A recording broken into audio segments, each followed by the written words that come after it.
Salut Pierre, Eh bien, salut à toi, Julien. je suis très heureux de te recevoir aujourd'hui pour cet épisode 9 de Et aller encore un coach aujourd'hui, un homme. Le deuxième, j'en ai pas beaucoup, je reçois beaucoup de femmes et donc je suis content d'avoir des hommes.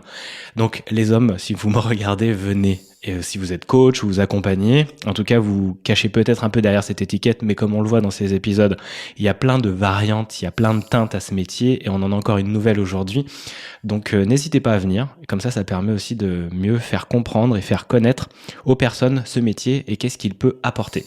Moi je suis coach, plutôt en épanouissement de soi, je le dis en général, parce que j'ai une palette assez large, mais mon but moi c'est que vous soyez aussi épanoui que moi dans ma vie et que j'ai eu des clés pour en arriver jusque-là. Donc mon but c'est de vous les transmettre. Et aujourd'hui je reçois Pierre, et Pierre Le Buan, comment tu te définis toi par rapport à cette étiquette coach? Comment tu te présentes aux personnes que tu rencontres dans une soirée, par exemple, où le métier vient, et voilà, comment tu arrives, Pierre, et comment tu te présentes? Alors déjà, je dirais que je me vois plus comme un entrepreneur plutôt qu'un coach. Euh, et donc du coup, je dis que je fais du coaching dans mon métier d'entrepreneur. Et j'aime dire que voilà, j'accompagne hommes et femmes dans leur chemin de vivre une vie plus libre, plus vivante et plus alignée avec eux-mêmes. Et on me dit, mais du coup, c'est plutôt pro, plutôt perso. Et je réponds toujours qu'à mes yeux, c'est un peu la même chose, qu'il y a des gens qui viennent avec une problématique professionnelle. Et en fait, ce qui impacte leur problématique professionnelle, c'est du perso. Et les gens qui viennent avec une problématique personnelle, et c'est le pro qui influe le perso. Donc je fais pas trop la différence. Et donc du coup, je travaille avec des entrepreneurs, des dirigeants, des gens qui ont envie de lancer leur projet, tout comme avec des gens qui veulent travailler sur l'aspect psychologique de leur métier, leur anxiété, leur dépendance émotionnelle, leur confiance en eux, etc. quoi. Génial. Et t'as tout à fait raison, hein. Faut vraiment l'entendre, ça, le pro et le perso, c'est la même chose. Je mets pas tout de côté quand j'arrive dans mon entreprise ou quand je rentre à la maison. Il y a tout, on est en permanence, on est des êtres à multifacettes, Ouais. mais tout se mélange. Donc c'est plein de portes d'entrée sur notre être pour venir le transformer. Et le coaching est vraiment parfait pour ça. Et, tu t'éclates le plus avec des dirigeants, des entrepreneurs comme toi, ou des personnes qui viendraient mais qui ont un métier, mais qui viennent te voir pour plus un côté émotionnel et personnel? Euh, je dirais que je m'éclate le plus quand je me sens stimulé intellectuellement par les réflexions des personnes que j'accompagne. Et ce qui est intéressant, c'est que souvent en début de coaching, on va dire 4-5 sessions, c'est relativement faible entre guillemets, parce que on arrive avec nos problématiques, on se fait accompagner pour une raison, et paradoxalement, du coup, après 4-5 séances, la plupart de mes clients finissent par vraiment me stimuler parce que leur chemin, la manière dont ils évoluent, dont ils grandissent, dont ils regardent leurs problématiques est hyper inspirante en fait. Ouais. Donc au début, les gens arrivent avec leur sac à dos quoi, et on déballe ça et rapidement ça devient hyper cool entre guillemets. C'est génial. Et c'est vrai qu'il y a beaucoup d'enrichissement pour le coach aussi, pour la personne qui accompagne, parce que en face de ça, on a des personnes qui nous nourrissent énormément, qui apportent beaucoup de choses et une autre vision de la vie qui vient, ah ouais, en fait, je viens de comprendre un autre truc depuis que tu me dis ça, donc c'est cool Ouais. aussi. On est vraiment en ping-pong, c'est pas que descendant, quoi. C'est cool que tu précises ça. On va creuser un peu plus après. Tu parles de 4-5 sessions, on va aller voir un peu comment tu fais ce que tu fais. Et moi, avant tout, alors juste une petite question avant d'ouvrir les cartes. Comment tu vois ce métier de coach, toi? Est-ce que les gens sont en face de toi et elle est encore un coach quand tu parles de ce que tu fais? Ou je sais pas, est-ce que tu le sens un peu dévalorisant, ce terme, ou dévalorisé par le nombre de pratiques? Ouais, je dirais que le coaching dans son essence existe, je dirais. Il y a deux grandes verticales. Il y a le coaching sportif qui existe depuis longtemps. On accompagne des équipes et qui est connu et reconnu depuis des années pour. Et il y a le coaching euh, tel que je le pratique moi, qui a été théorisé dans les années, on va dire 50-60, surtout aux États-Unis, qui arrivait en France vers les années 90, surtout avec Vincent Lennart, qui est considéré comme l'un des plus grands.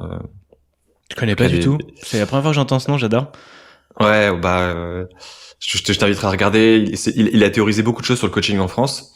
Et avec une philosophie, c'est qu'un coach ne donne pas de conseils, un coach ne peut pas faire partie de la même famille ou ne peut pas être un manager entre guillemets parce qu'il a besoin d'avoir une certaine neutralité et de la distance par rapport à les problématiques des personnes qui les accompagnent.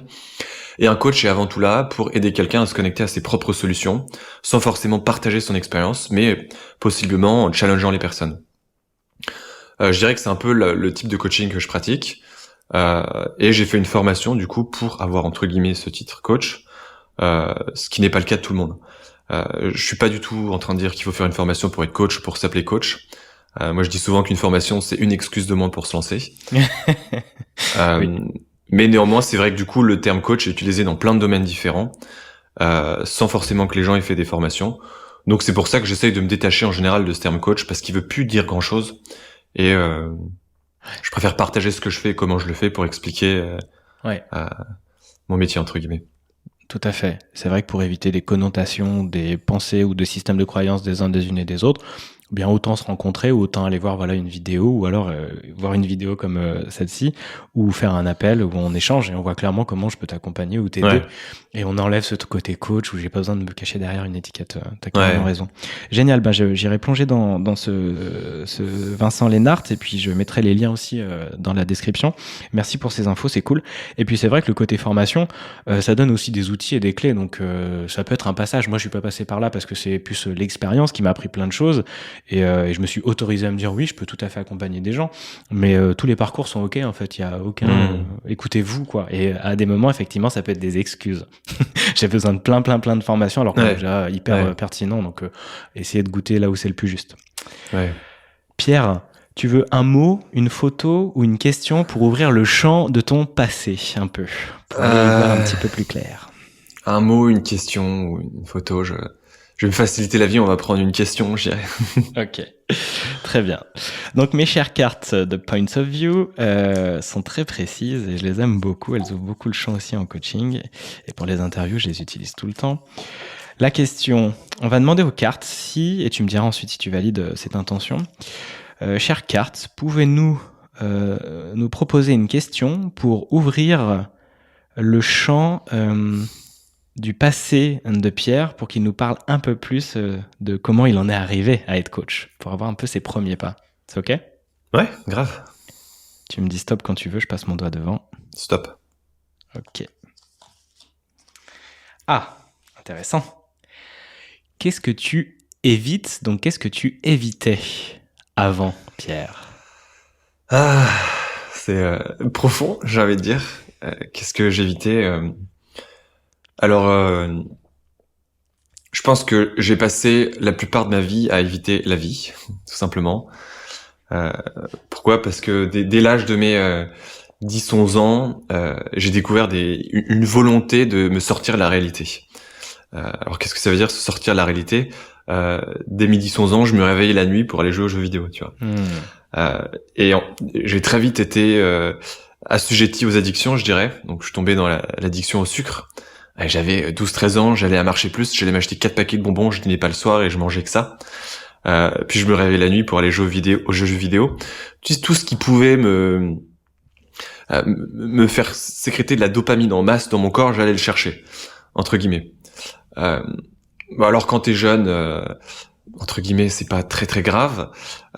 Quand j'ai fini mes études, quand j'ai passé mon bac et que je suis arrivé en études supérieures, il m'a fallu 3 mois pour me réorienter parce que je faisais que geeker, malheureusement, que jouer. Ensuite, j'ai fini par faire mes études et j'ai pris du plaisir dans mes études. Je me suis découvert un peu, je dirais. J'ai commencé à prendre confiance en moi jusqu'à ce que j'arrive en relation. Et là, j'ai eu l'évitement total de mes pensées qui me disaient ta nana va te quitter, tu vas souffrir. Si tu comprends et connais le phénomène de la peur de l'abandon, j'étais vraiment dans son paroxysme, quoi. Donc du coup, j'ai vécu les trois premiers mois de passion avec mon ex-copine, et ensuite je suis tombé dans l'addiction, mais fois 10 000, et c'est un moment qui était assez douloureux, mais très apprentissant dans ma vie, parce que j'ai perdu tous mes amis un par un, à l'époque en tout cas, parce que toutes les propositions de trucs à faire, je mettais toujours ma nana en priorité, et quand c'était pas ma nana, j'allais me perdre dans les jeux, quoi. Se perdre dans les jeux, c'est pas geeker 3-4 heures par jour, c'est je me suis retrouvé en stage à Londres, où je me suis fait virer de 2 stages d'affilée et jouer plus de 18 heures par jour, tu vois. Waouh. Ça a duré plusieurs mois. Et comment tu tenais 18 heures par jour? C'était... Tu mangeais un petit peu et tout, parce qu'il faut le tenir à fond, c'est beaucoup d'attention, beaucoup de... Je mangeais une pizza hawaïenne congelée par jour, Ok. Et grosso modo, je me réveillais à 6h30, 7h, et je me couchais à 1h, 2h du mat, quoi. Et je faisais que ça, que ça, que ça, que ça. J'avais une vision parfaite à l'époque. Aujourd'hui, je dois porter des lunettes. Je n'en porte pas là parce que c'est surtout de loin, entre guillemets. Ok. Mais je me suis défoncé les yeux et d'ailleurs, c'est drôle parce que quand j'avais 12-13 ans, je jouais déjà à ce même jeu que j'ai même pas envie de prononcer parce que J'allais te dire, mais peut-être que oui, t'as pas envie de le prononcer. Oui, très bien. je peux le dire, ça s'appelait Dofus, qui est un ok. jeu relativement connu et surtout connu pour être très addictif, je dirais. Ok. Et quand j'ai fait redoubler en 4e, je me suis juré qu'un jour je me prendrais 1 an pour faire que jouer, quoi. Que jouer. Ça s'est passé à 23 ans, dans ma chambre à Londres. Et j'ai fini par arrêter parce que j'ai senti que c'était grosso modo la fin de ma relation. Ma copine savait pas que je jouais, aucun de mes amis savait que je jouais, personne de ma famille que je savais que je jouais, il y avait personne au monde qui savait que, à part les gens avec qui je jouais en ligne, qui était au courant de ma seconde vie, entre guillemets. Bah, comment ta copine pouvait pas le savoir alors que tu passais 18 heures bon, elle habitait peut-être pas avec toi, mais tu passais Ma copine 18 était à heures. Berlin et on était en Skype tous les soirs. Ok. Et elle savait, enfin, je lui disais pas que je jouais à ce moment-là, entre guillemets. Donc, il y avait déjà de la culpabilité, en fait, liée à ta consommation. Donc, il y avait un peu une conscience du fait que tu jouais comme jamais et que c'était peut-être pas assumé. Je pense que l'addiction était telle que j'avais conscience de rien. Je savais que ma vie allait craquer, quoi. C'était sûr. Mais j'étais tellement addict, entre guillemets, et c'est surtout, non seulement j'étais assujetti aux addictions, mais c'est un jeu qui te crée une deuxième vie, quoi. T'as une économie, t'as des amis, t'as des ennemis, t'as des combats, c'est hyper stratégique, entre guillemets. Et donc, du coup, je pourrais ne pas jouer à ce jeu-là pendant 3 jours, mais penser 18 heures par jour au jeu pendant 3 jours, tu vois. Ouais. Donc, qu'est-ce que j'ai évité? Qu'est-ce que j'évite? Ce qui veut dire que j'ai passé la plupart de ma vie à éviter mes pensées, je dirais. Qui était très tournée vers l'abandon, quoi. Dès que j'arrêtais de jouer, c'était elle va te quitter, pourquoi qu'elle resterait avec quelqu'un comme toi? Et c'est des pensées qui encore aujourd'hui peuvent revenir. Mais donc je dois avoir et j'essaye d'avoir une routine de vie assez exemplaire, entre guillemets, pour pouvoir être le plus aligné avec moi-même et avoir des pensées qui me nourrissent et pas qui viennent au quotidien me ronger, quoi.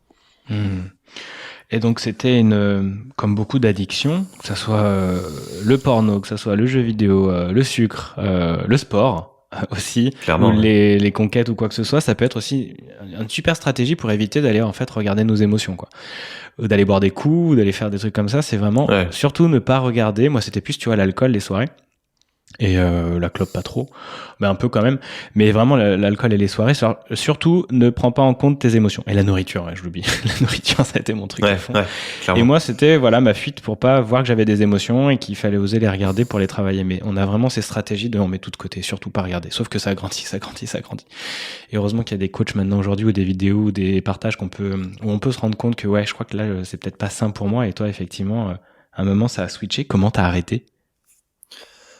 Alors, le jeu vidéo, celui-ci, entre guillemets, je dirais que mon sujet d'addiction s'est pas arrêté quand j'ai arrêté de jouer, mais j'ai arrêté quand j'ai vu que ma relation allait se terminer d'ici quelques jours si j'arrêtais pas tout de suite, parce que ça se voyait que je commençais à vriller, on habitait ensemble à cette époque-là, et c'était plus possible de jouer la nuit, de me lever, mais voilà, je sentais elle savait que je savais, et il y a un moment, c'était ça ou la fin, quoi. C'était évidemment déjà trop tard parce que tu peux pas sortir de 1 an et demi d'addiction et de non-dit et de peur intense. Personne ne veut être quelqu'un qui a peur, qui n'a pas confiance en lui, qui doute de lui, qui est tout le temps dans son à quoi tu penses. Cette question elle me terrorisait, quoi. Tu penses à quoi? 99% de mes pensées c'était uniquement au jeu, quoi. Tu penses à quoi?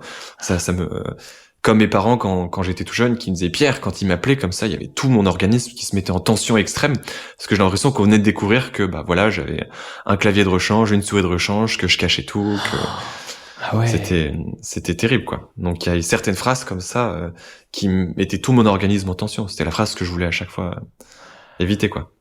Donc t'as dû sentir un apaisement, enfin ça t'occupait une grande partie de ton espace mental en fait, de ton système de survie aussi, on peut découvrir, on peut t'appeler, et puis t'as ces besoins, t'es jamais là, t'es tout le temps dans le jeu en train de penser ce que tu pourrais faire, Et ouais, comment t'as senti un peu ça se transformer en toi, et puisque on te voit aujourd'hui, on sent qu'il y a eu du chemin qui a été parcouru.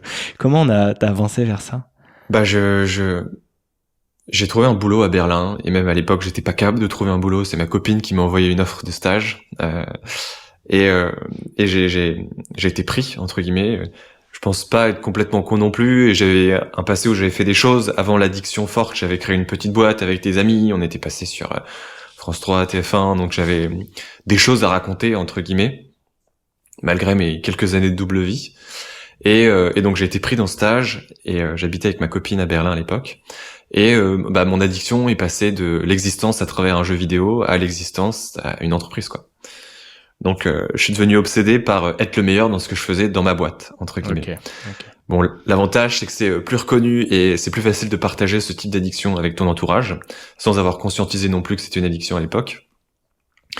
Et j'ai tout fait pour devenir le meilleur, comme j'ai tout fait pour être le meilleur sur les jeux vidéo à l'époque dans ma boîte. Et même pour continuer le chemin qui m'amène à là où j'en suis aujourd'hui. Au début, j'étais tout seul, je faisais de la vente. J'ai cartonné en 3-4 mois, j'avais signé autant de clients qu'une équipe de quelques personnes en un an avant.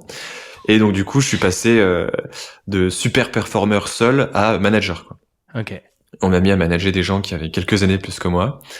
Et là, le souci, c'est que quand tu manages des gens, tu peux pas foncer comme un dingue à faire plus. Non, il faut de l'empathie, il faut de l'intelligence émotionnelle, il faut de l'écoute. Il faut être relativement stable émotionnellement pour pouvoir être vulnérable, s'ouvrir, accepter la critique, challenger ouvertement. Et puis pour quelqu'un qui a toute sa vie cherché à être aimé, le management, c'est difficile quand même.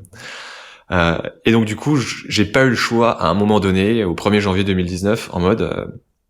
genre en fait, soit tu vires toute ton équipe parce que t'arrives pas à être manager, soit t'abandonnes parce que t'arrives pas à t'ouvrir, soit tu vas les voir et tu fais quelque chose. Et là, j'ai eu en début juillet 2029, après la rupture avec mes copines, une genre de, je sais pas, comme si d'un coup t'avais compris toute la matrice de la vie, tu vois. Et je suis allé voir mon équipe, je me suis ouvert, ils étaient tous plus âgés que moi, j'avais peur de ça. Et je leur ai dit, mais en fait, j'y arrive pas, quoi. J'ai besoin de votre aide. Ça fait 6 mois que j'essaye, et vous voyez bien à quel point j'essaye, mais j'ose pas vous dire les choses. Je vois que vous osez pas me dire les choses non plus. J'ai tellement envie de bien faire, j'ai tellement envie que vous soyez heureux, que vous puissiez vous épanouir dans ce que vous faites. J'ai besoin de me comprendre, de mieux vous comprendre. Qu'est-ce qui fait que vous pourriez... comment est-ce qu'on peut créer quelque chose qui aurait du sens pour chacun de nous? Je suis curieux de savoir comment vous avez perçu les 6 derniers mois. Ce serait important pour moi de vous partager comment moi j'ai perçu les 6 derniers mois. Et là, je pensais qu'ils allaient me tomber dessus en mode, bah non, ça va pas avec toi, on arrête. En fait, l'inverse. Ouais. En mode, quel bonheur, merci de t'ouvrir et tout. Je dis, what? Tout mon corps est en tension, comment ça? Mais t'as fait un saut quantique énorme de passer à surtout pas à tout cacher, à mettre tout sur la table en hyper vulnérabilité. Waouh, bravo, quoi. C'est énorme. C'est énorme. Je lisais à l'époque ce bouquin, au même moment, le pouvoir de la vulnérabilité de Brené Brown, qui est très connu. Et je me suis mis à regarder, à l'époque, je passais mes samedis soirs à jouer, et là, je passais toutes mes soirées à regarder des vidéos, des TED Talks. J'ai devenu obsédé par l'idée de, comment est-ce que je peux faire grandir, comment est-ce que je peux me sentir mieux, comment est-ce que je peux aider les gens à atteindre leur potentiel, quoi. Et donc, j'avais jamais lu de ma vie, jamais lu un bouquin. À l'époque, je lisais pour faire plaisir à ma nana, pour lui dire, t'as vu, j'ai lu un bouquin, ou t'as vu, j'ai lu 3 pages. J'avais lu un bouquin tous les 15 ans, peut-être 3 Harry Potter dans toute ma vie, tu vois. Et c'était tout. Et là, j'ai découvert la lecture, quoi. Un bouquin qui s'appelait Radical Candor. Le fait que, t'es surtout considéré et aimé si t'es capable d'être honnête et tu dis ce que tu penses.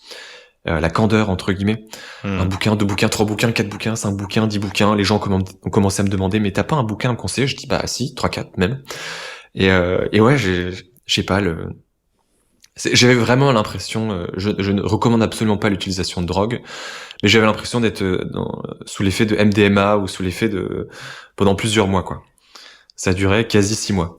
Et mes équipes qui avaient des résultats vraiment nuls ont tous fait x3 en termes de résultats en 6 mois, à un tel point que les managers de la boîte ont commencé à venir voir moi en me disant, mais Pierre, ça te dirait, on passe 1 heure ensemble par semaine, tu m'expliques ce que tu fais avec tes équipes et tout. Je fais, tu me coaches, quoi. Je fais quoi? Je dis, bah ouais, grave.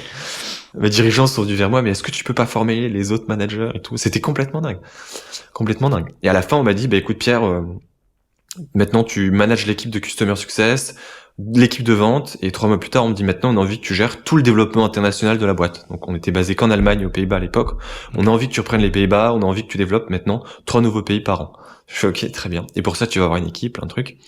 Donc, on a mis 3 nouveaux managers à ma place pour qu'ils prennent 3 départements que je faisais, et je suis passé responsable de développement international, où je me suis retrouvé à manager des gens qui avaient 15 ans de plus que moi. Enfin, c'était complètement délirant, quoi. C'est génial. Complètement délirant. C'est une boîte qui travaillait dans quel domaine? Le recrutement. Ok. Le recrutement de développeurs.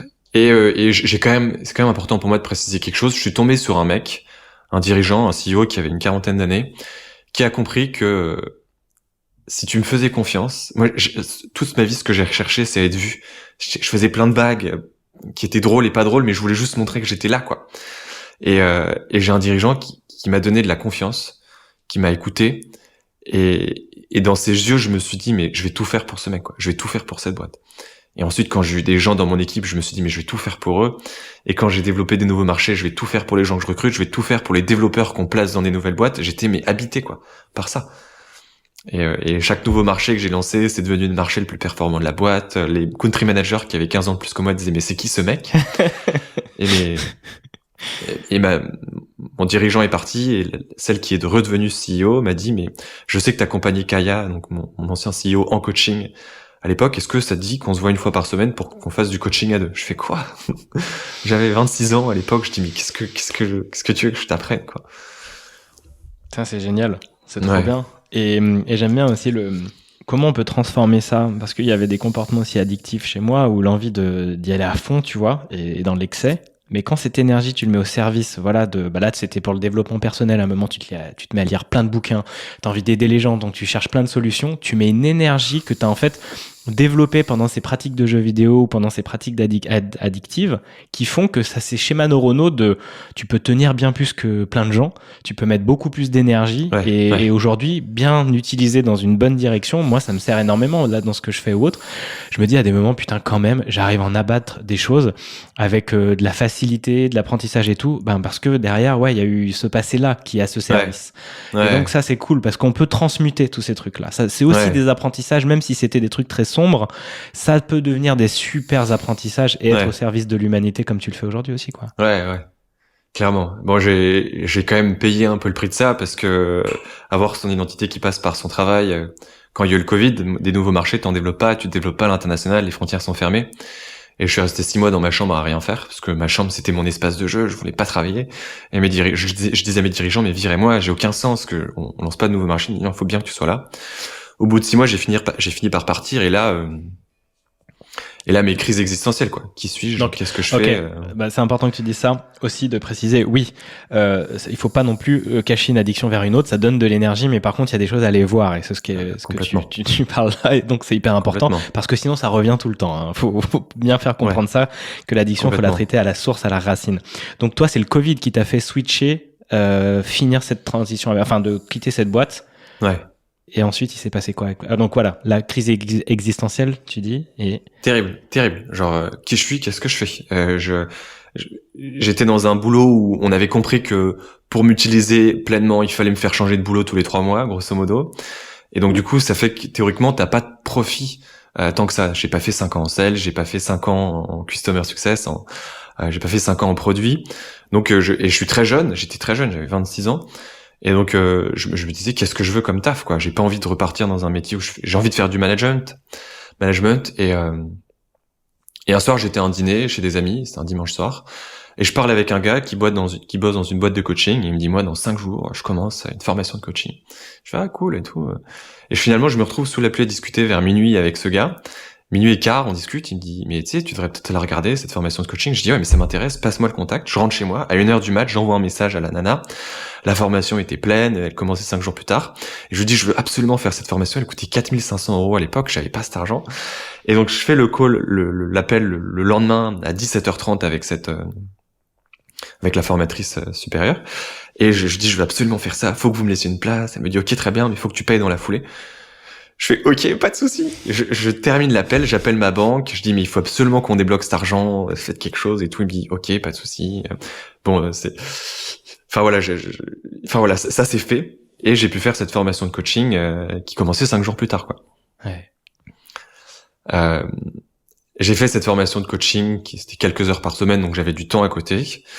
À l'époque, j'étais dans une autre addiction, c'était les échecs. Tout le monde disait, mais les échecs, c'est une bonne addiction. Bah non, parce que quand tu fais des parties d'1 minute ou de 3 minutes aux échecs, bah, il y a rien au monde qui ne relâche plus de dopamine que pouvoir faire une partie toutes les 2 minutes, toutes les 2 minutes. Je vais te battre, je vais te battre, je vais te battre. C'est génial ce que tu dis parce que effectivement, en fait, il y a plein d'addictions. Il y a plein de comportements addictifs et qui se cachent dans plein de nos pratiques où on va en excès. Mais il y en a qui sont validés par la société et d'autres pas du tout. Complètement. Même l'alcool, tu vois, l'alcool, en fait, en gros, c'est vachement validé et aussi dans le masculin. On en parlait un peu en off et moi, j'ai fait un cercle d'hommes samedi. Souvent, moi, il y avait cette croyance, ben ouais, il faut picoler, faut être bien vu dans les soirées et tout. Si tu picolais pas, c'était sorti du groupe, quoi. Moi, c'est grosse blessure de rejet et tout, quoi. Et en fait, voilà, dans ces choses validées par la société, ça veut pas dire qu'elles sont OK, en fait, pour vous, si le comportement, il est en excès, parce qu'il vient de nourrir une blessure à l'origine encore, quoi. Complètement. Exactement. Et c'est pour ça que dans n'importe quel petit comportement du quotidien, il y a une forme de dépendance, une forme de compensation, il y a une forme d'addiction, entre guillemets, c'est minime, mais quelqu'un qui est très calé sur la définition de l'addiction dirait mais non, c'est pas ça une addiction, mais si, des formes de compensation, il y en a partout, toujours dans ce qu'on fait, jusqu'à ce qu'elle ait s'adapter dans un groupe et à pas dire ce qu'on pense parce qu'on a peur d'être rejeté, entre guillemets. C'est la même chose théoriquement. Et donc du coup, j'ai fait cette formation. Je jouais beaucoup aux échecs. J'ai essayé d'apprendre l'allemand à l'époque. Et à la fin de cette formation, je me suis dit, mais est-ce que je me lance? Est-ce que je me lance pas? J'étais tétanisé en fait. Pour quelqu'un qui était renfermé sur lui-même toute sa vie, qui avait eu peur du regard des autres, qui avait beaucoup jugé par le passé, arrivé à Berlin dans un environnement très ouvert, très international, j'ai complètement arrêté de juger. Et j'ai compris que voilà, le comportement de quelqu'un, c'est avant tout l'illustration de la somme des expériences que cette personne a vécues. Et soit tu peux essayer de comprendre le comportement, soit tu peux le juger. Et le jugement, du coup, j'ai pris conscience, c'était avant tout une forme d'insécurité. Mais j'avais néanmoins toujours très peur du regard des autres parce que j'en ai énormément souffert en France. Et mon père aussi, qui est un peu dans l'entrepreneuriat, dans le coaching, disait, tu sais, moi, mon fils, je me suis lancé, j'avais 35, 40 ans, et je me suis dit, mais en fait, c'est vrai, pour être coach, il faut être plus âgé. Je connais aucun coach qui a mon âge. Donc, je suis rentré dans une boîte. J'étais bras droit du CEO, amené à faire des choses extraordinaires. Je coachais les country managers, tout ce que tu veux. Mais en fait, au bout de 2 mois, quasi burn-out, quoi. J'avais mal au dos, mon corps me disait, mais qu'est-ce que tu fais de ta vie? J'arrivais pas à me lever, c'était terrible. J'étais dans un état dépressif. J'utiliserai pas le mot dépression parce que c'était pas ça, mais je me souviens d'un matin, je me lève, je vais au boulot, il est 9h15. J'ouvre mon ordi, je regarde autour de moi, tout le monde, mon boss n'en avait rien à foutre de ce que je faisais, il était juste content de m'avoir parce qu'il savait que je serais très utile à un bon moment. 9h15, 9h17, je ferme mon ordi, je dis faut que je rentre chez moi, je veux bosser de chez moi, je peux pas. Et là mon corps a pété un câble et au bout d'1 mois et demi, je discutais avec mon CEO, je dis mais en fait, qu'est-ce que je fous? Ouais. Et donc il m'a fallu 1 mois et demi pour arriver à un état mais de finition complète. J'étais mais épuisé et je me dis j'arrête tout. Je suis trop jeune pour être coach, je me sens pas compétent, je me sens pas légitime, je vais sûrement pas gagner ma vie, mais en fait j'en ai rien à foutre parce que c'est ce que mon corps me dit, j'ai envie de me laisser une chance. Et donc j'ai quitté mon taf, j'ai pris un aller simple pour aller à Barcelone où j'habite aujourd'hui et je me suis dit ok, je vais créer mon site internet, je vais faire un post sur LinkedIn, je vais m'appeler coach et on va voir ce que ça va donner quoi. Et ça voilà a pas un mal peu marché, comment quoi. Finalement. C'est drôle, hein, on dit que ça a pas mal marché.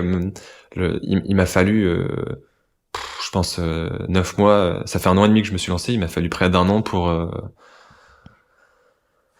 me sentir bien, quoi. Pour me sentir à l'aise avec ce que je fais, pour me sentir à l'aise avec les tarifs que je propose, pour me sentir moi-même dans mes coachings. Je sais que je suis fait pour ça et je sais que je suis bon, mais parfois quand t'as pas confiance en toi et que t'as peur qu'on découvre quelque chose sur toi qui va pas au milieu de tes coachings, t'as cette pensée qui vient dire il va se rendre compte que t'es une énorme fraude en fait. Et donc parfois t'as cette anxiété qui vient et il a fallu que je travaille énormément sur ça. Moi, faire un post sur LinkedIn, c'était ma plus grande peur, quoi. C'était l'occasion de laisser au monde, de m'éclater les genoux, en fait.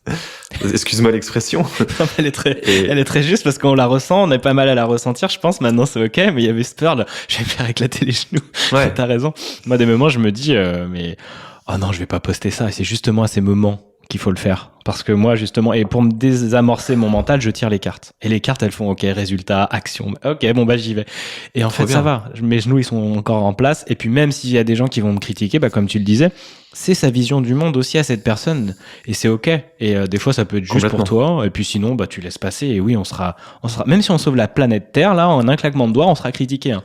Donc, il y aura toujours quelqu'un pour nous dire que c'est pas OK ce qu'on a fait. Donc, mais je comprends la peur. Ouais, t'as tout à fait raison.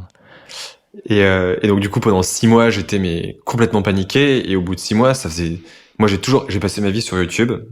L'addict il est tellement russe sur YouTube ou des plateformes comme Twitch. Okay. Et je me suis dit mais en fait j'ai envie de commencer. J'ai vécu tellement de choses avec mon addiction, mes relations toxiques, ma peur de l'abandon, ce que j'ai vu au travail, le management, l'estime de soi, la confiance en soi. J'ai lu tellement de bouquins. En coaching je partage peu tout ça. Pourquoi ? Parce que là, si à ce moment-là, toi, ce dont tu as besoin, c'est de partager ce que tu as sur le cœur. Je vais pas te raconter ma vie, ni te donner un conseil, ni d'expliquer le concept de la confiance en soi et de l'estime de soi. Si à ce moment-là, toi, tu as besoin de te planter parce que faire des erreurs, c'est trop important, parce que l'objectif, c'est avant tout de s'écouter, et qu'il y a qu'en s'écoutant qu'on grandit et qu'on développe notre confiance en soi, je vais pas te raconter ma vie, ni comment faire ci ou ça, tu vois. Je me suis dit, j'ai envie de trouver un endroit où je raconte ça. Et donc, pendant 6 mois, j'ai eu peur et j'ai galéré à faire ma première vidéo qui, finalement, était la vidéo qui m'a était sur le sujet qui m'a le plus suivi depuis des années, c'était la peur du regard des autres, quoi. Comment se libérer du regard des autres.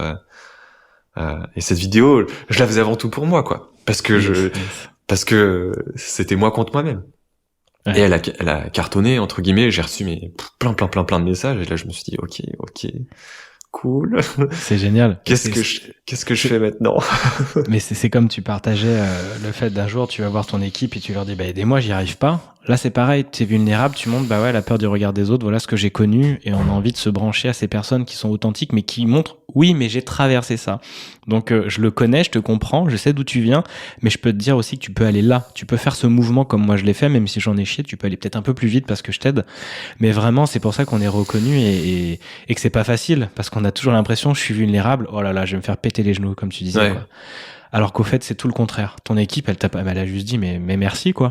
Elle a vu quelqu'un qui ouvrait son cœur. Mais en vrai, non, moi, dans mon expérience, la plupart des moments où finalement je suis vulnérable, c'est là où j'ai les plus belles connexions pour l'autre. Et même c'est là, en fait, où je monte, moi, en échelle de vibration dans du courage, parce que même devant un public, tu dis, je crois que là, je me sens un peu mal à l'aise devant vous, mais tu montes en courage parce que t'oses le dire déjà. Et donc, c'est pour toi et pour l'autre, tu dis, c'est cool. Il reconnaît ce qu'il vit et reconnaître ce qu'on vit et nos erreurs.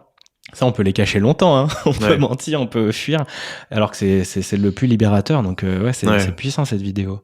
Et t'as continué ensuite à en faire des vidéos et à continuer à partager. J'aime bien ton idée de partager toute ta vision et tous tes apprentissages, pas forcément en coaching, mais dans des vidéos ou sur des posts LinkedIn, quoi.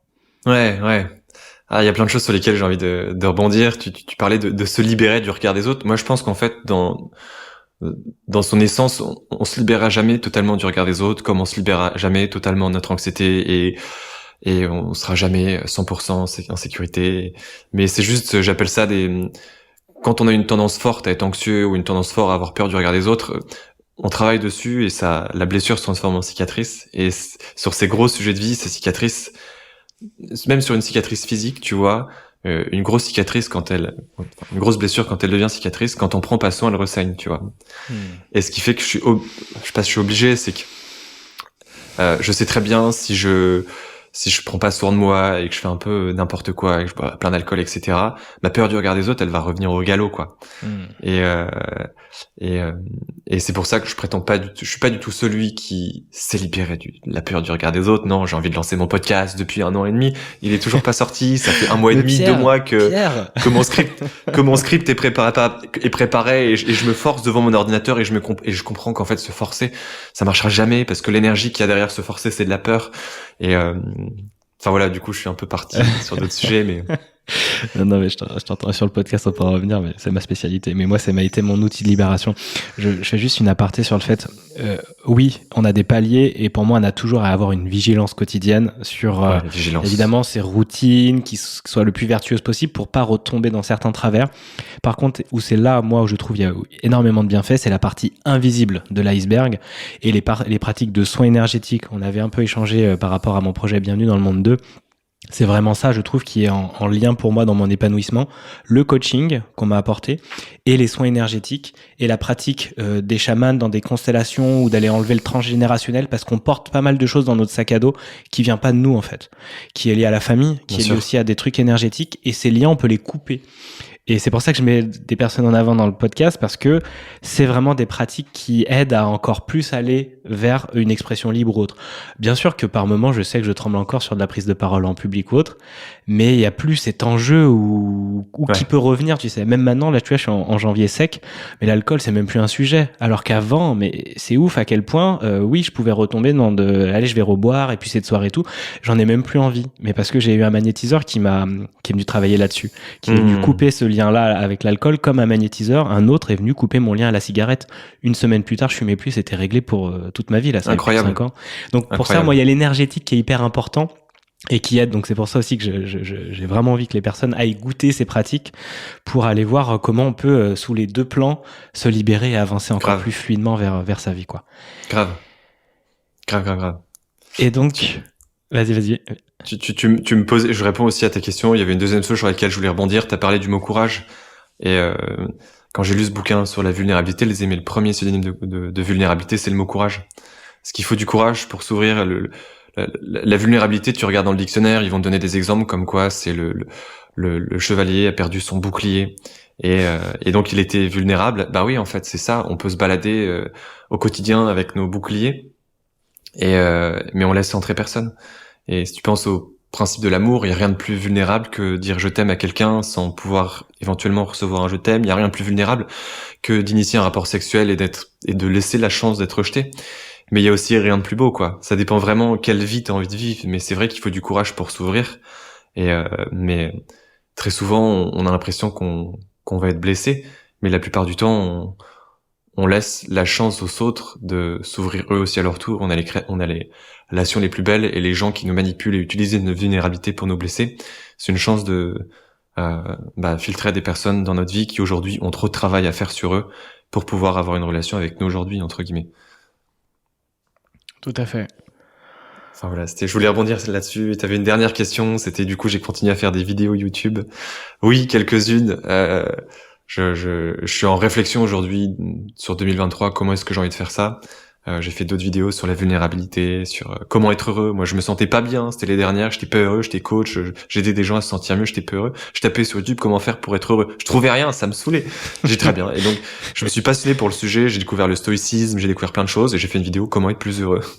Yes. Toutes ces vidéos, je les ai pour moi avant tout. J'ai commencé à développer mon mental, j'ai fait une vidéo comment développer son mental. J'ai pris conscience que toute ma vie j'étais un hypersensible fois 1000 et que rien pouvait me blesser. J'ai étudié comme un ouf l'hypersensibilité. J'ai fait une vidéo comment faire de son hypersensibilité une force. Enfin voilà, donc YouTube c'est un peu mon terrain de jeu. Je suis pas celui qui hyper aguerri qui va sortir une vidéo tous les 3 jours parce que c'est comme ça qu'on va développer avec de la résilience et de la discipline qu'on va enfin avoir une communauté. Moi YouTube c'est mon terrain de jeu et j'ai la chance de pas dépendre de ça pour gagner ma vie et avoir des nouveaux clients. Ouais. Et peut-être qu'un jour j'aurai plus de facilité à avoir la régularité dans ce que je fais et à partager ce qui me traverse. Ouais. Ça l'est pas aujourd'hui et c'est ok quoi. Et ouais c'est clair et c'est ok et moi un temps c'était pareil et puis là finalement je vois les bienfaits que ça a pour moi de poster tous les jours une vidéo sur Insta mais parce que j'ai vraiment de la joie en fait et plus j'ai fluidifié tout le chemin plus le chemin de la matière ou de l'inspiration dans l'invisible et pour venir dans la matière est rapide et donc plus ça transforme et moi ça me permet avant tout on fait pour soi hein, comme tu dis ouais. Et on est toujours face à soi et moi c'est vraiment cet apprentissage là et si ça peut servir d'autres tant mieux mais ouais qu'est-ce que moi j'apprends en faisant ça mais tout est ok. Par contre quand j'entends ta voix et les personnes qui l'écoutent aussi ont sûrement très envie d'entendre un podcast de toi parce que là elle est magnifiée, elle est mise en avant et c'est pour ça que j'adore ce média là que j'ai commencé par ça parce qu'en plus c'est beaucoup plus facile que de s'afficher en vidéo quoi. Ouais. J'en ai conscience ouais. Ça aide. Moi ça m'a beaucoup aidé parce qu'au début non mais la vidéo jamais de la vie quoi. Ne me regarde surtout pas. Ouais. Je comprends. Le podcast c'est cool. Ok. C'était bien. Ouais. Alors, on a tous nos barrières, je pense. La raison pour laquelle je suis allé sur YouTube aussi, c'est que de toute façon plus personne n'est sur YouTube. Donc si je réussis pas sur YouTube, c'est parce que YouTube ça marche pas. T'es sûr que plus personne n'est sur YouTube? Non, mais tu tu regardes l'évolution de YouTube des 5 dernières années avec l'explosion d'Instagram, TikTok et l'écoute des podcasts, entre guillemets, YouTube, c'est une plateforme qui est comparativement beaucoup moins utilisée qu'avant. Comparé aux autres, tu vois. Peut-être un peu moins, parce que c'est quand même le deuxième moteur de recherche après Google, tellement il y a des gens qui cherchent tout du monde. Et en fait, je sais que maintenant, c'est une grande plateforme vraiment sollicitée pour le podcast, parce que plein de gens mettent leur podcast dessus et laissent tourner, si tu veux, YouTube, même s'il y a la vidéo ou autre. Et j'ai l'impression qu'elle reprend aussi pas mal. Bref, il y a des créateurs de contenu qui parlaient de ça. Hyper possible. Mais... Moi, c'était mon excuse de toutes les façons. Ouais, mais dans tous les cas, voilà, c'était pour toi, ça te rassurait. C'est ça, ouais. Exactement. Donc le podcast, pourquoi pas. Je me mets pas la pression. À chaque fois que j'essaye de forcer quelque chose, de toutes les façons, ça marche pas. Et la seule manière qu'on ait envie de t'écouter, c'est que toi tu sois dans ton flow, entre guillemets, ce mot qui est magique. Ouais. Et le flow, c'est tout l'inverse, c'est l'extrême inverse de forcer, entre guillemets. Donc ça viendra à son rythme. Et le principal, c'est d'être heureux. Et ce sur quoi je travaille depuis le début de l'année, c'est justement être capable de rien faire et de me sentir bien, là où toute ma vie je faisais pour me sentir bien, et c'est un peu aujourd'hui ce que je conseille à tous mes clients qui sont arrivés depuis les 3 derniers mois, qui ont des agendas remplis pour avoir 50 calls par semaine et aucun espace pour se connecter à soi. Et y a un déséquilibre, quoi. Donc j'invite à aller côtoyer l'extrême opposé et aller se frotter à l'inconfort, quoi. T'as tellement raison, c'est vraiment hyper important. Parce que pour moi aussi, c'est pas très facile de ne rien faire et de me sentir bien. Et c'est l'apprentissage quotidien par des moments de rien, juste 15 minutes, 30 minutes de rien. Mais genre, tu contemples, tu es sans téléphone, sans rien. Ou dans ton lit à regarder le plafond avant. Maintenant, j'y arrive un peu plus et c'est vraiment cool. Ouais. Mais t'as raison d'aller goûter cet opposé pour mieux retrouver l'équilibre. Et ouais. Et ce qui est cool, c'est que ça se dégage de ta voix aussi. Il y a ce calme, c'est posé. On sent que quand même, tu vois, il y a quelque chose qui nous rassure et qui est enveloppant et qui aide des personnes qui peuvent tourner trop haut à OK, j'ai un rendez-vous avec Pierre, je redescends, quoi. Ouais. Et comment ça se passe, toi, justement, quand t'accompagnes? Tu fais plusieurs séances? Tu peux nous parler un petit peu de la manière dont tu utilises et tes outils aussi pour aider les gens qui viennent à toi? Alors c'est vraiment du 100% fait maison, quoi. J'ai l'impression de rien faire de ce qu'il faut faire, entre guillemets. Tu parles d'outils, moi j'ai quasi pas d'outils. Pour moi, j'ai fait des formations de management où j'avais des gens qui voulaient absolument des outils, ils voulaient des méthodologies. Et en fait, l'homme et la femme, ça fonctionne pas avec des outils. Les outils, c'est l'illustration d'une philosophie. Et donc en fait, moi je crée des outils sur mesure en live, en direct, parce que j'ai quelque chose qui me vient et je me dis mais quelque chose qui me dit j'ai envie de te faire essayer ça, tu vois. Ou alors est-ce que bien sûr j'ai des frameworks, j'ai conceptualisé certaines choses, mais je m'attache à rien en fait, parce que des outils c'est pour se rassurer, entre guillemets. Vincent Lennart dit souvent practice theory, theory is your practice. C'est théorise ta pratique et pratique la théorie. Et c'est un peu ce que j'essaie de faire. Je lis plein de choses, je m'informe énormément. Et j'essaie pas de répliquer, mais j'essaie de comprendre, tiens, pourquoi est-ce que ces outils ont été créés, et j'essaie d'ajuster à ma manière. Et parfois, je dis des choses, je dis, c'est quand même hyper intéressant ce que je viens de dire. J'écris, je développe un concept, je fais des flèches un peu partout. Et donc ça, je rebondisais juste sur les outils, mais comment est-ce que je travaille? Alors, il y a beaucoup de coachs et de personnes qui vendent des programmes d'accompagnement en 3 mois. C'est un peu, je dirais, de ce que je perçois sur LinkedIn et un peu Instagram. J'ai l'impression que c'est une manière fréquente de travailler, ou alors on travaille sur 6 mois, 1 an. Moi, je vends des packs de séances. Donc, c'est 10 séances qui sont payées à l'avance. Pourquoi? Parce que pour moi, c'est important que il y a un investissement financier. En anglais, ce mot, il est commitment, un engagement vraiment, tu vois. Tu t'engages, tu vois. Et donc, les séances sont payées à l'avance. Et j'ai une philosophie, c'est mon seul objectif dans le coaching, c'est de favoriser l'autonomie.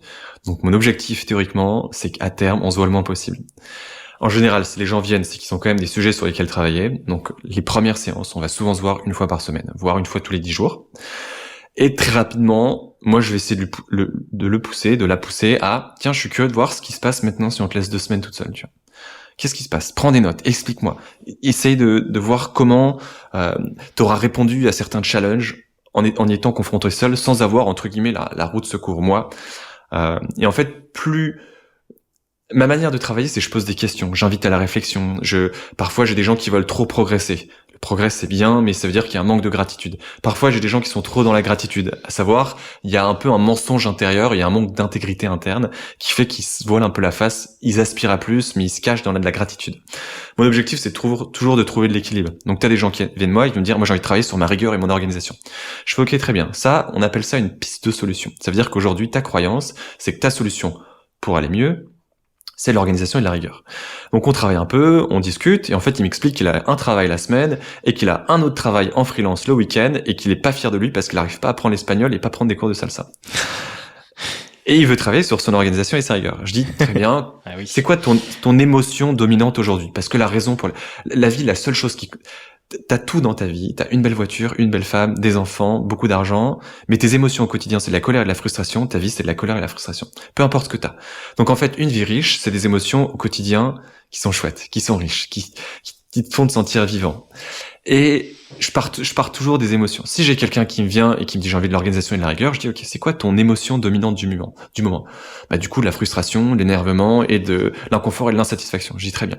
Est-ce que tu te souviens d'un moment, ces 3-4 dernières années où tu t'es senti profondément bien? Bah ouais, j'ai fait un tour en van en Europe, je me suis retrouvé au Portugal et pendant 2 semaines j'ai cueilli des légumes, j'étais incroyablement bien. Je te propose que l'objectif de ce coaching, ce soit de retrouver au quotidien ces émotions que tu avais quand tu faisais quasi rien au Portugal.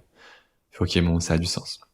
Je dis très bien, aujourd'hui tu me dis que ton émotion dominante, c'est la frustration. Qu'est-ce qui influe le plus? Qu'est-ce qui aujourd'hui a le plus d'emprise sur cette frustration? Qu'est-ce qui génère le plus de frustration? Et en fait, on creuse.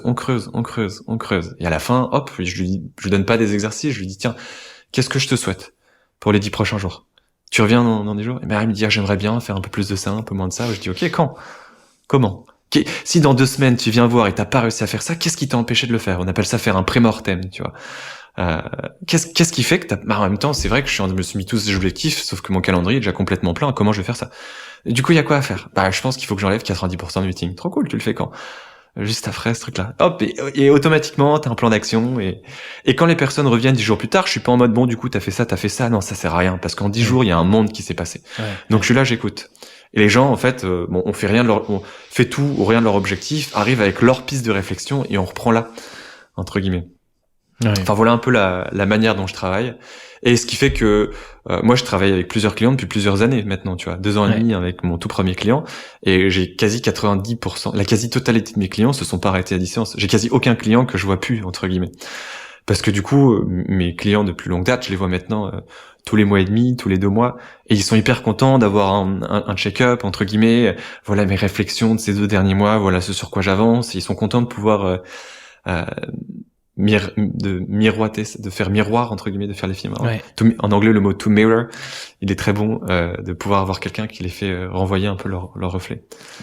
Est-ce que par moment tu te dis, mince, s'ils continuent à venir, c'est que ils arrivent pas à se détacher ou à vraiment prendre de l'autonomie? Est-ce que par moment parce que des fois la frontière elle est fine entre mince, là il faut vraiment que tu y ailles, parce que moi je pourrais être tout à fait en mode je suis trop bien avec Pierre, je continue.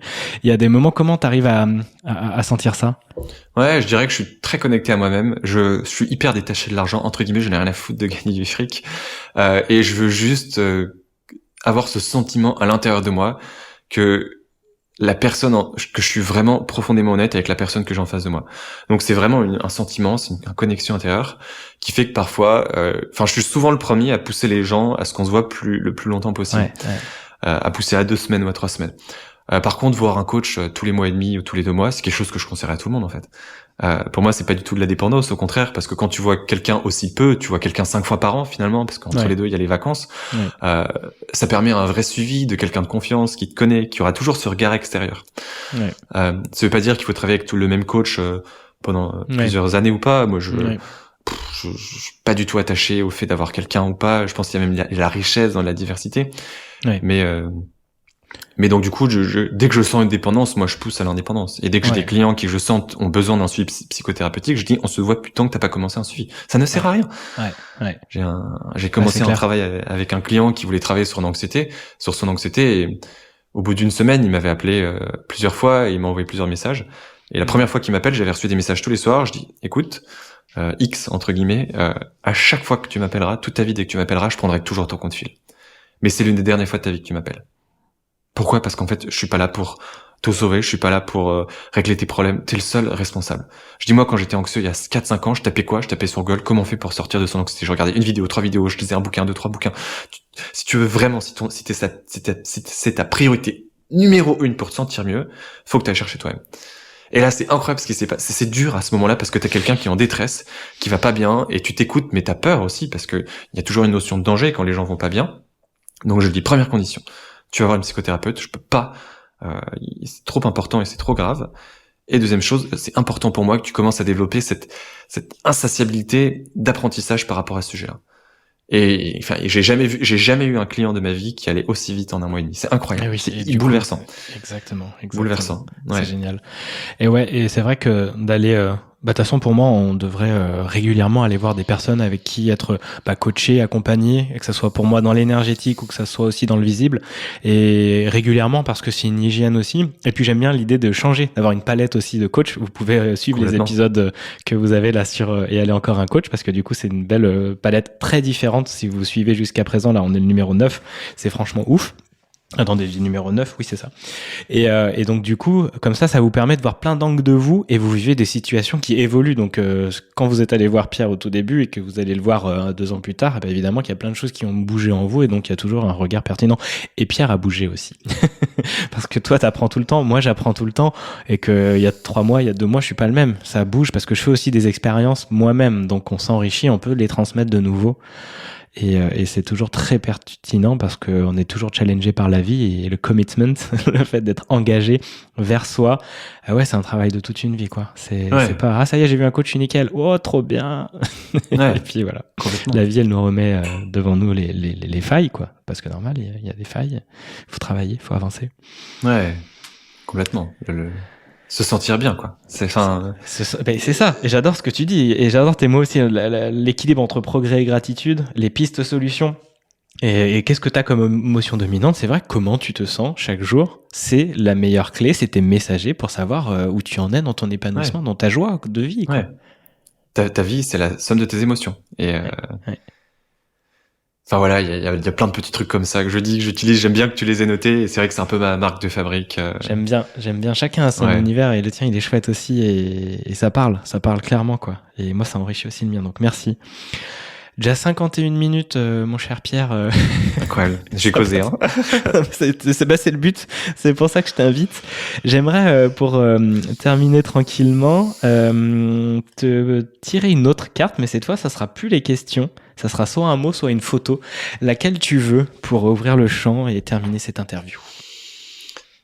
J'ai tout de suite envie d'aller vers le mot parce que je trouve ça plus facile, mais du coup je vais aller vers la photo. J'ai choisi la facilité au début en choisissant une question. On va aller vers l'image. Comment est-ce que je peux prêcher, d'oser et de faire des choses si moi-même en live en direct.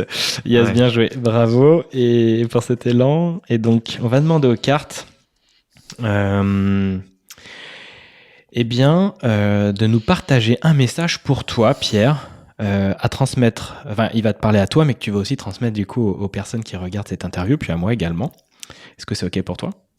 Bien sûr. Oh mon Dieu, qu'est-ce que j'ai à transmettre? L'enfant intérieur qui dit mais comment ça? Je suis jamais à ma place. Tu vas voir. Et tu me dis stop quand tu veux. Stop. Alors, tu vas décrire cette photo et tu vas me dire ensuite ce qu'elle t'inspire. Ouais, j'adore. Qu'est-ce que tu vois? Alors, décris-la juste pour ceux qui écoutent en audio. Pour ceux qui écoutent en audio, je vois un homme de couleur, âgé, avec une chemise, qui met ses 2 mains retournées face à ses 2 yeux. Elle est belle, cette carte. Et qu'est-ce qu'elle t'inspire, Pierre, comme message?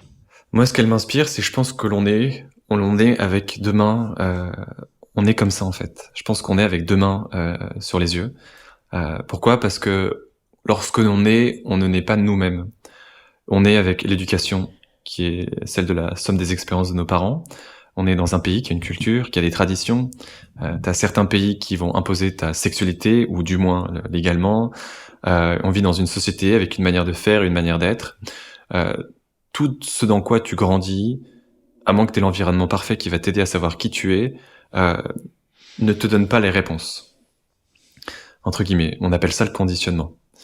Et que la seule manière de pouvoir se libérer, en partie bien sûr, parce qu'on sera toujours conditionné d'une certaine manière de ce conditionnement, et pour avoir des prises de conscience, pour savoir qui l'on est vraiment, c'est de prendre de l'espace pour se connecter à soi-même. Moi, c'était la révélation de ma vie. Toute ma vie, j'ai tout fait pour avoir absolument aucun espace pour savoir qui je suis. Si tu prends pas cet espace pour savoir qui tu es, tu vis dans une vie dans laquelle tu subis le regard des autres, dans laquelle être toi-même c'est dur, dans laquelle tu t'adaptes. Mais quand tu vis une vie dans laquelle tu t'adaptes pour faire plaisir, pour être aimé, ou alors dans une identité qui n'est pas la tienne à travers la colère et l'affirmation de soi alors que c'est pas toi-même, bah il y a quand même des personnes qui vont t'aimer. Ou en tout cas quand même des personnes qui vont te suivre, mais intérieurement tu sais que c'est pas toi. Et donc intérieurement tu sais que tu n'es pas aimé pour ce que t'es. Ça crée ce qu'on appelle un déséquilibre intérieur. Un déséquilibre intérieur, faut le compenser avec de la nourriture, de la bouffe, un travail dans lequel exactement. Et un déséquilibre intérieur prolongé, ça vient créer de l'anxiété, éventuellement des états dépressifs, du burn-out et des états de déséquilibre prolongé, ça amène malheureusement à la dépression et à voire pire encore. Et donc moi, si j'avais quelque chose à transmettre, ce serait que il y a un seul mot en fait. Quand t'as des prises, prendre de l'espace pour connecter à soi-même et avoir des prises de conscience, ça veut pas dire que tu vas être toi-même. Non, il y a un mot, on en a parlé, c'est le mot courage. Et en fait, on a tous dans notre vie, qu'on soit en situation d'adaptation, qu'on perçoit nous-mêmes, des prises de conscience, et il y a qu'un seul mot, c'est le mot courage. Et je lis un bouquin, il y a une citation qui disait si la peur frappe à ta porte et que tu ouvres, tu verras qu'il n'y a personne. C'est que la peur, il y a malheureusement qu'en s'y frottant qu'on peut percer l'illusion de danger. L'anxiété, c'est l'illusion d'un danger imminent, comme la panique, entre guillemets. Mais la seule manière pour accéder à une vie où on est nous-mêmes, où on s'aime, parce que quand t'es toi-même, tu fais des choses qui te rendent fier. Quand t'es toi-même, tu te regardes dans la classe et tu dis putain, je mérite de vivre, quoi. Et quand t'es toi-même, bah c'est inspirant. C'est ces gens qui dégagent des choses, c'est ces gens qui osent s'affirmer, qui osent dire oui, qui osent dire non. Et ces gens-là, bien sûr, ils sont critiqués, ils sont jugés parce que c'est différent. Mais c'est surtout des gens qui inspirent énormément de gens autour d'eux. Donc en fait, quand je suis moi-même, je m'aime et je suis aimé. C'est incroyable. Mais pour ça, il y a qu'un seul mot, c'est du courage.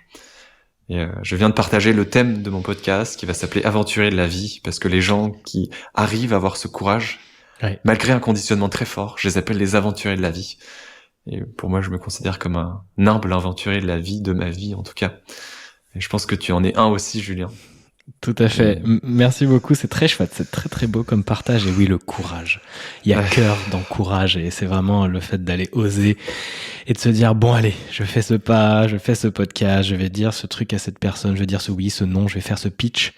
J'y vais, mais parce que, au fond, je sais que ça m'appelle, quoi. Et c'est vraiment, vraiment beau. Et surtout, tu parlais de masque. On est vraiment nous. Mais tu culpabilises beaucoup quand tu sens que t'es pas toi, en fait, et que t'es en train de jouer, d'avoir des amis, peut-être d'être super célèbre ou plein d'argent, mais c'est pas toi, en fait. Et qui suis-je? Qui suis-je? Et cette distance entre toi, pour moi, ton âme, et puis la personne que tu incarnes là sur Terre, plus elle grandit, plus ça dissonne à l'intérieur et ça fait du mal. Complètement. Donc le courage, vraiment, vraiment, vraiment. Tu parles d'argent et de succès. Je dis toujours que l'argent, c'est une complexité. Le succès, c'est une nouvelle variable de complexité dans une matrice. Et j'ai lancé un compte TikTok, j'ai eu 20 000 abonnés, je savais pas gérer ça. Donc est-ce que c'est bien ou pas? Bah non, parce que le matin je me réveille à 6h30 pour savoir combien d'abonnés j'ai. C'est pas du tout une vie que j'ai envie d'avoir. Donc c'est une complexité qu'à l'époque j'ai pas réussi à gérer. Donc est-ce que c'est bien? Bah tout est relatif, tout n'est que nuance. Et l'argent, avoir 5 millions, tous les gens qui gagnent l'auto, il y a 95% qui ont plus rien en 5 ans. C'est une complexité en fait. Est-ce que ça les a rendus plus heureux? Bah il y en a beaucoup que ça a rendu misérables. C'est pas ce que je le souhaite à personne, mais c'est un révélateur de ce qu'il y a à l'intérieur, et un révélateur très puissant que l'argent. Et j'aime bien cette phrase aussi de en fait, si t'es pas heureux avec un café, tu seras pas tout autant heureux avec une Lamborghini, en fait. Donc en fait, travaille ça, ta joie au quotidien, et oui, si t'as de l'argent, bah tu vas pouvoir l'amplifier, mais parce que tu sais où tu es. Tu es connecté au cœur, t'es pas connecté à tes blessures, à ce qui fait que il m'en faut plus. Maintenant je vais être milliardaire. Non, connecte-toi à pourquoi tu fais les choses. Et si t'es heureux face à de la nature, à du rien, un café, bah tu le seras aussi, oui, peut-être, plus amplifié, et tu pourras surtout impacter plus le monde. De tes partages, de tes savoirs, c'est moi vraiment ma raison d'être. Dire oui, si j'ai l'argent en plus, bah c'est de l'impact, c'est un levier supplémentaire. mais pas pour faire combler J'adore. du vide. C'est Ouais. clair, quoi. J'adore. Merci beaucoup, Pierre, pour tous tes partages. C'était trop bien. J'ai passé une super heure à tes côtés. Et je voudrais savoir comment tu repars de cet enregistrement avec moi. Et ensuite, qu'est-ce qu'on te souhaite, Pierre, pour cette année? Avec quoi je repars? C'était trop cool. J'ai passé un super moment. C'était vraiment sympa. Je me sens bien. Euh, c'est drôle. Dans ma vie, j'ai écouté un podcast et j'ai répondu à 2 podcasts. Je pense qu'il serait. J'ai vraiment envie de trouver les bons podcasts. Tu m'en as envoyé quelques-uns. Mais non, je repars